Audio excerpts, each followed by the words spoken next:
Bonjour, aujourd'hui on se retrouve pour un petit tuto pour savoir comment voir en fait qui a arrêté de vous suivre sur Insta ou c'est pour voir en fait qui s'amuser à vous follower le temps que vous les suivez aussi et qui 2 jours après fait du unfollow en fait juste pour agrandir sa base de données et en fait il s'en fout complètement de vous. Plusieurs personnes m'ont posé cette question en fait si c'était possible de pouvoir voir ces informations. Donc j'ai fait quelques petites recherches, j'ai fait quelques tests. Et donc moi j'ai pas voulu utiliser d'application sur le smartphone, hein. J'ai pas envie de donner mon code Insta et compagnie, enfin voilà, j'avais pas envie de payer non plus. Donc là ce que j'ai fait c'est que j'ai décidé d'utiliser Chrome pour pouvoir faire mes tests.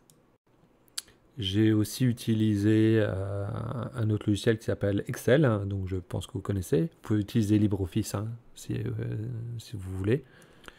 Pour récupérer les données, en fait, j'ai utilisé AnyPicker, Visual Scraper. Ça va me permettre de récupérer toutes les données que j'ai besoin. Donc, via le web. Il existe d'autres programmes. Donc, moi, j'utilise celui-là parce que j'ai une licence. Donc, le but, ça va être en fait de récupérer mes abonnés. Donc, pour faire ça, en fait, je vais devoir voir quels sont mes abonnés. Donc là, c'est sur un compte de test, hein. Donc, c'est pour ça que j'ai qu'un abonné. Je me suis abonné moi-même. Et j'ai fait quelques abonnements sur mes comptes à moi. Donc, et après, je vais lancer AnyPicker. Donc là, je peux faire le test sur n'importe quel autre site. C'est ce que j'avais fait en fait. J'avais pris un de mes sites, enfin un de mes comptes Insta, où j'avais plus de 300 abonnés. J'ai fait le test là-dessus. Sauf que bon, je me suis dit, je vais peut-être flouter tous les gens ou pas, j'en sais rien. Donc voilà, je refais la vidéo exprès sur un nouveau compte que j'ai créé pour l'occasion. Donc là, j'ai ouvert ma page abonné. Je vais sur AnyPicker.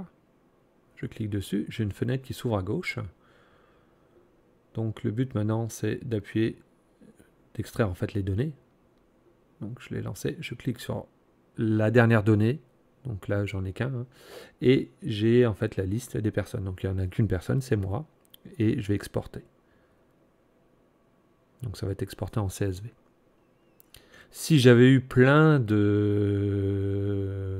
d'abonnés, en fait, j'aurais dû faire descendre tout en bas. Donc à chaque fois, descendre, descendre, descendre, et j'aurais cliqué sur le dernier. Sur mon autre vidéo, c'est ce que j'avais dû faire, hein, par exemple. Et j'aurais dû cliquer sur un autre icône, ce que je vais vous montrer maintenant.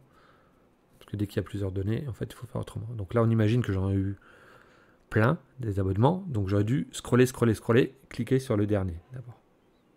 Donc là, je sélectionne le dernier.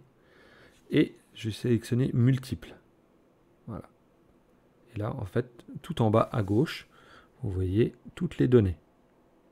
Donc, pour l'instant, j'en ai 4 hein, là-dessus, sur le compte test. Si j'avais pris sur mon autre compte, j'en avais plus de 300. Donc là, c'était intéressant de voir justement la différence, mais bon, j'ai pas envie de tout flouter. Donc là, j'ai créé mes 2 fichiers CSV. Donc c'est des fichiers que je peux traiter avec Excel ou LibreOffice, ou un fichier Notepad, hein, mais bon. Donc là, ce que je vais faire, c'est que je vais utiliser Excel. Voilà. Donc je vais utiliser une des fonctionnalités qui est pas mal d'Excel, qui va me permettre de faire très rapidement, en fait, importer très rapidement les données. Donc là, je vais dans Données. Donc là, je vais importer les données. Donc je vais choisir à partir d'un fichier texte ou CSV. Voilà. Donc là, je clique, je choisis le fichier que j'ai besoin. Donc je vais prendre les abonnés. Je vais importer. Et l'avantage, c'est que j'ai pas besoin d'importer un fichier texte, après de le retraiter en faisant convertir. C'est que là, tout de suite, ça s'est fait tout seul. Voilà. Donc là, je vais renommer ma feuille de calcul. Donc, je vais mettre abonné. Maintenant, je vais importer le fichier des abonnements. Donc, je vais dans l'autre feuille. Voilà. Hop. Je fais la même chose. Hein, données à partir d'un fichier texte ou CSV. Je choisis l'autre fichier. Importer. Et ce qui est bien, c'est que Excel fait tout seul. Je n'ai pas besoin de lui dire que c'était le point virgule qui séparait les données. Tout est fait automatiquement. Voilà, j'ai renommé en tant qu'abonnement. Voilà, comme vous pouvez voir, j'ai mes données.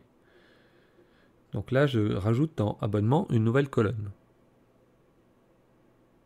Donc, je peux appeler comme je veux. En fait, le but, c'est ça qui va m'identifier en fait les données que... Enfin, les personnes qui ne sont plus abonnées à moi. Ou qui n'ont jamais été abonnés. Donc là, hop, j'ai juste enlevé deux lignes, hein, parce que ça m'embêtait. C'était des lignes qui ne servent à rien, mais j'aurais pu les garder. Voilà, donc là je vais taper une formule qui s'appelle recherche V. Si vous connaissez Excel, et que vous le connaissez en anglais, c'est VLOOKUP. Hein. D'ailleurs, j'ai du mal à l'utiliser en français, puisque j'ai l'habitude de la version anglaise. Donc voilà. Ça va nous permettre de comparer des données. Donc là, qu'est-ce que je choisis? Je choisis la donnée de la première colonne. Parce que c'est ça que je veux chercher. Je vais voir en fait si la personne là fait partie de ma liste d'abonnés. Après, je rajoute un point virgule. Je vais dans mon onglet abonné. Et là, je choisis la colonne complète. Bon, dans le cas là, il n'y a qu'une personne, hein, donc c'est facile, mais imaginez-vous si vous en avez des milliers, c'est beaucoup plus intéressant. Après, je fais point virgule 1 pour dire que c'est la première colonne. Et point virgule faux, parce que je veux les réponses exactes. Je ferme la parenthèse, j'appuie sur Entrée, et voilà.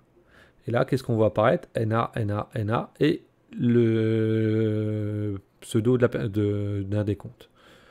Donc, qu'est-ce qui m'intéresse, en fait, c'est les personnes qui sont en NA, ça veut dire qu'elles elles me suivent pas. Je suis abonné à eux, mais elles ne me suivent pas. Donc, c'est ça qui est vraiment intéressant.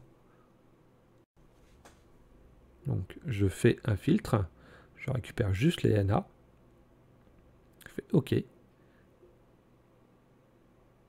Voilà. Et là, je n'ai que les personnes où je suis abonné à eux, mais ils ne suivent pas. Donc ça, c'est tout simple, hein, comme vous avez pu voir. Et je peux savoir qui me suit ou qui ne me suit pas. Donc des personnes qui vous ne suivent pas, ça ne veut pas dire qu'il faut les bannir, hein, bien entendu. C'est parce que vous suivez des comptes, hein, les gens ne vous suivent pas obligatoirement. Hein, donc moi, ça arrive sur plein de comptes, hein, ça, j'ai pas de problème. C'est juste, voilà, ça, là, ce système-là vous aura permis de savoir qui a fait du follow ou une follow.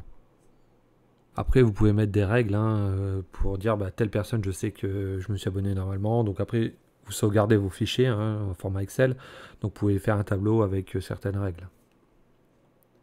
L'avantage de cette technique-là, c'est que vous n'utilisez pas une application tierce. Vous n'allez pas, vous risquez rien en fait. Donc ça, c'est un super avantage. Donc là, par exemple, sur la première version du tuto, j'avais fait un vrai exemple hein, concret. Bon, désolé, je vous casse les données, mais bon, sur 300 et quelques comptes, donc là, par exemple, il y en avait une trentaine qui ne me suivaient pas. Donc, pour certains, je m'en fous parce que c'est moi qui les suis, hein, je suis content de les suivre. Je m'en fous qu'ils ne me suivent pas. Par contre, pour d'autres, c'est des gens qui ont fait du follow and follow, donc ça, voilà, ça peut déranger. Donc, l'avantage, c'est qu'on n'utilise pas l'API d'Insta. Donc, l'autre cas, c'est intéressant en fait, ce système, si vous avez un compte pro. Donc, parce que sinon, en fait, si vous avez un compte normal, comme le mien, enfin, j'en ai plusieurs, que les gens vous follow, ben, c'est pas grave. Hein. Donc voilà, c'est vraiment si vous avez un compte pro que c'est intéressant. Par contre, faites attention, hein, si vous devez vous désabonner de certains comptes, ne faites pas trop en même temps, parce que sinon Insta va vous mettre un ban de quelques heures, voire quelques jours ou plus. Hein. Sinon, bah, n'hésitez pas, hein, si vous avez des questions, des commentaires, n'oubliez pas de partager, liker et vous abonner à la chaîne. Et je vous dis à la prochaine.